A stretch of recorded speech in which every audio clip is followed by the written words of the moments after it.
Hi everybody, it's Mike here from TwoDads UK. Thanks again for joining us for another episode in our COVID-19 support sessions. Today's episode is another goodie, and I know I say this every single intro. It is one that I know there's going to be a particular topic in here that a lot of you are going to take some comfort in. So I am joined today by Debbie Evans, who is the Director of Nursing and Clinical Services at the Herts Essex Fertility Centre. Debbie, if you've met Debbie previously or if you know of her, you'll know that she's one of the most highly motivated and passionate nurses that's responsible for the day-to-day management of that particular centre, but not just that, a massive advocate for UK fertility treatment. Debbie has held many positions and various stakeholder groups and steering committees to support fertility nursing within the sector, such as chair at SING, which we're going to talk about, nurse executive member for BFS, which is phenomenal. I've only just discovered that myself. And she's spoken on several occasions at many meetings and is passionate about sharing her knowledge and good and best practice. Debbie not only represents nursing interests, but has a keen interest in quality management as well. And we're going to talk about that in some of the questions that we'll cover through in a second. She likes to bring together that vast knowledge that she has and experience and quality to ensure that she delivers the best care possible in a proactive and effective way.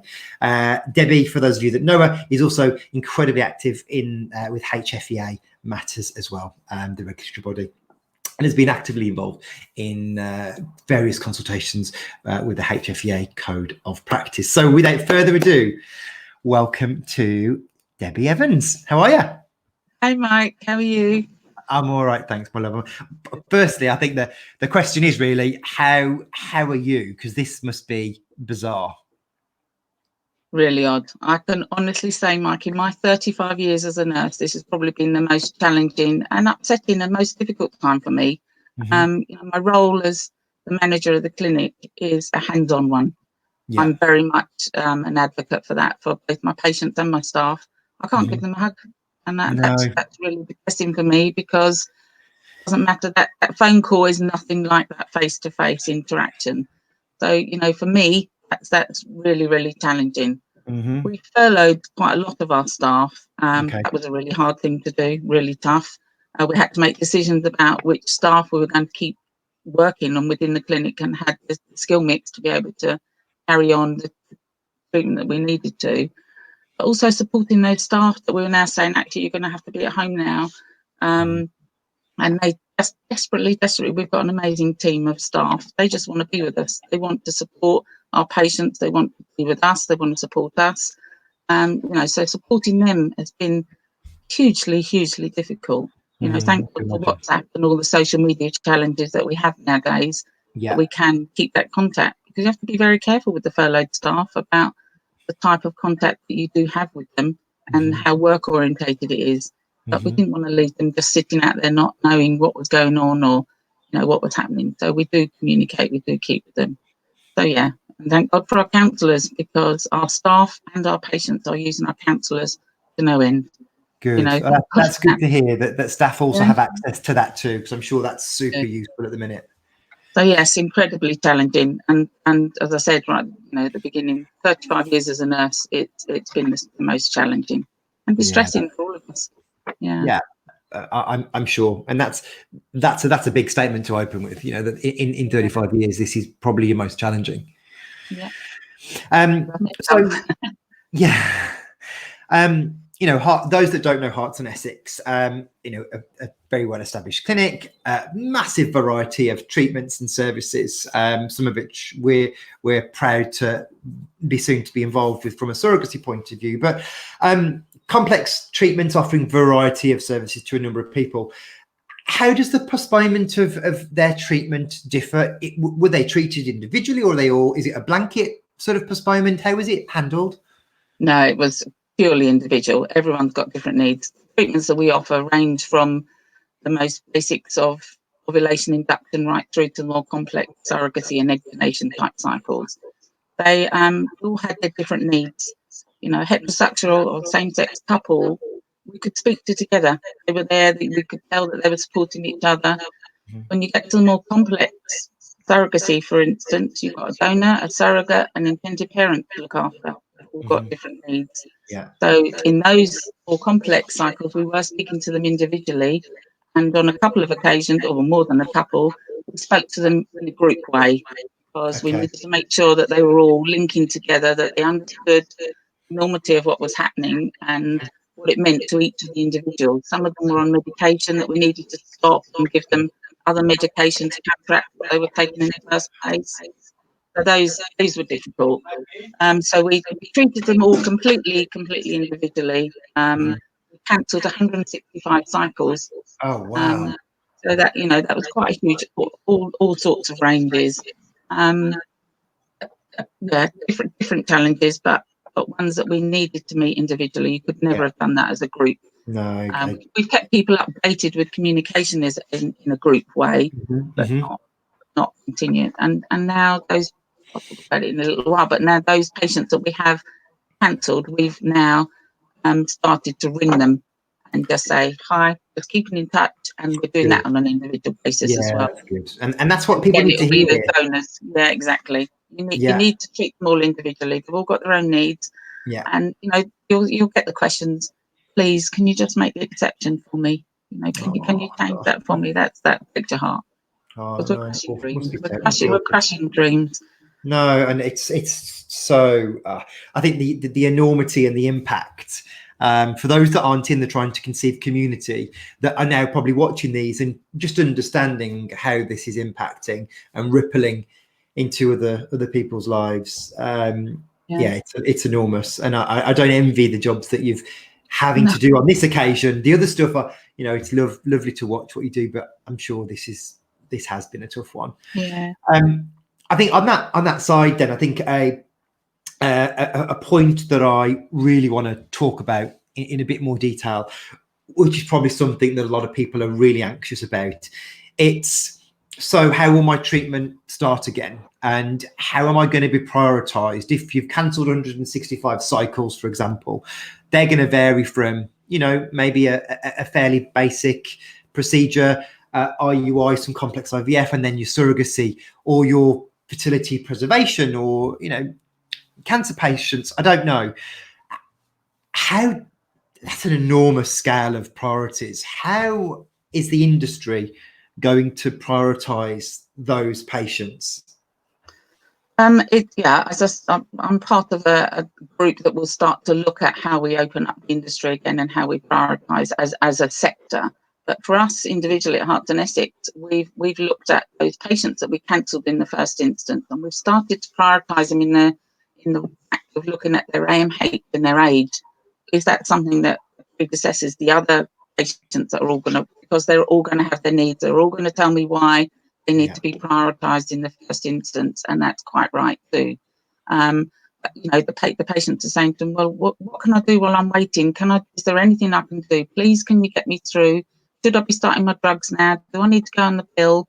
You need to know when my cycle starts again. So all those sorts of questions, all those anxieties are coming out in a way, that we need to manage their expectations in a realistic way.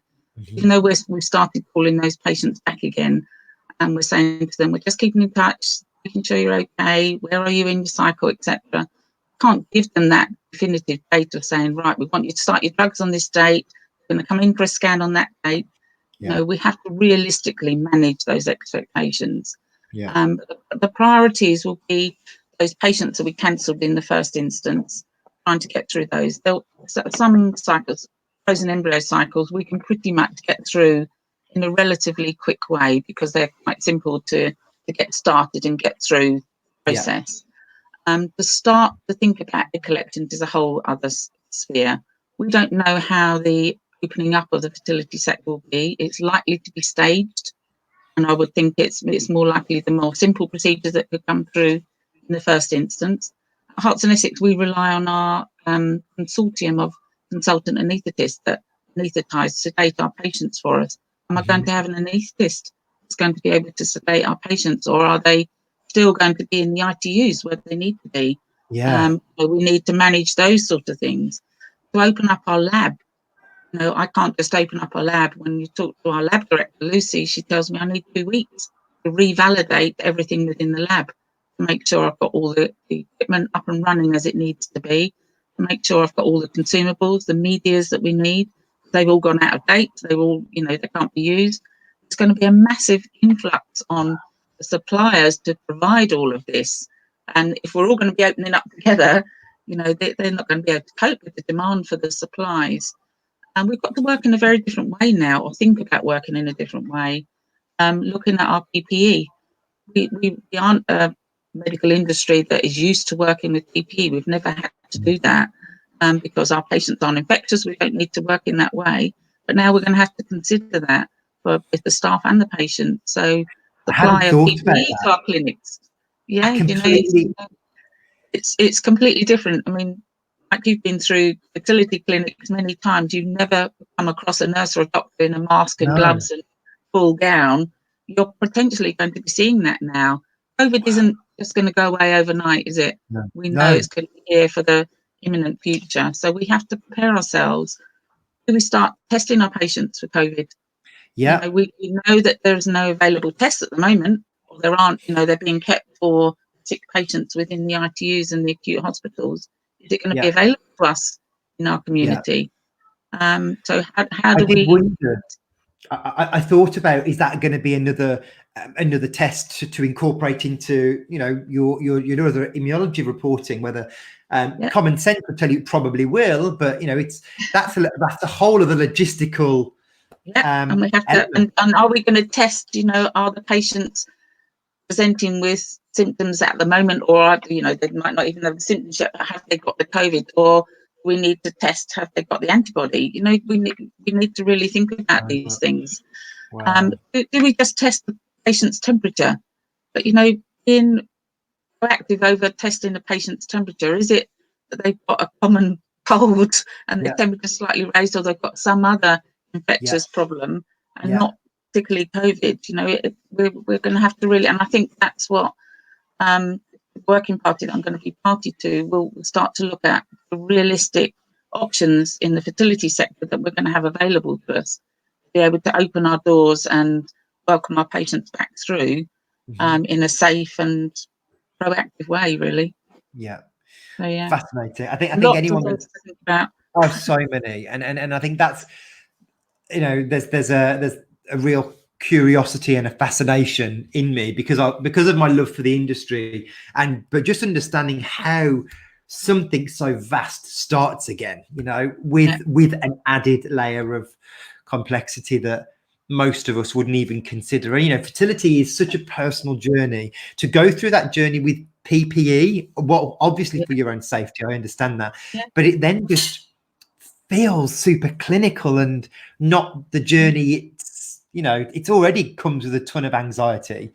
It's going to be a new walk world. Through that fertility door and be met by a masked person, where we can't see our facial expressions. As I said right at the beginning of the interview, my job is about face to face, whether it's my staff or my patients, and it's very difficult to work behind a mask. I've been doing it at the clinic because we've been in for days, and that's very difficult. And dealing with patients that have had devastating news, miscarriages, etc.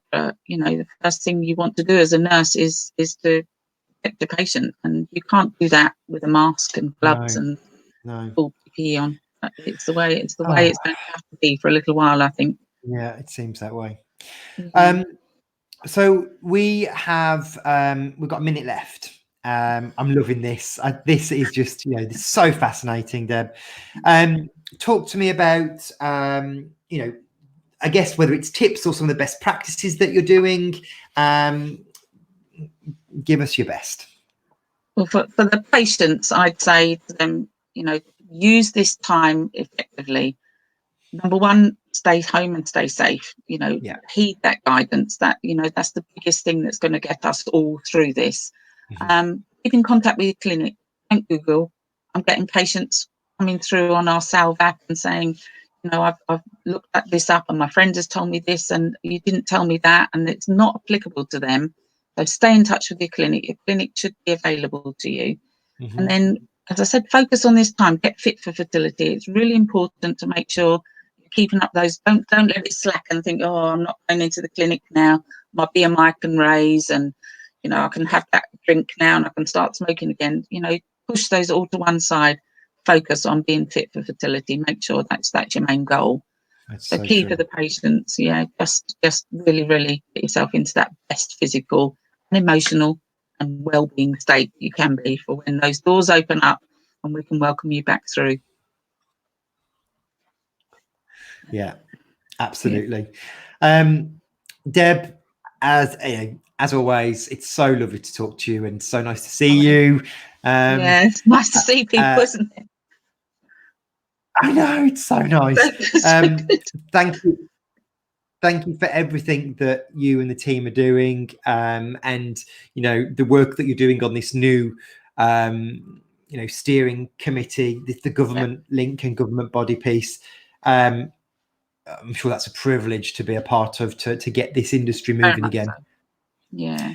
Communication is key throughout any of the sectors now, but particularly with our fertility sector, we're so wide and diverse that we need to make sure that we open up together and that we're all saying the same things together.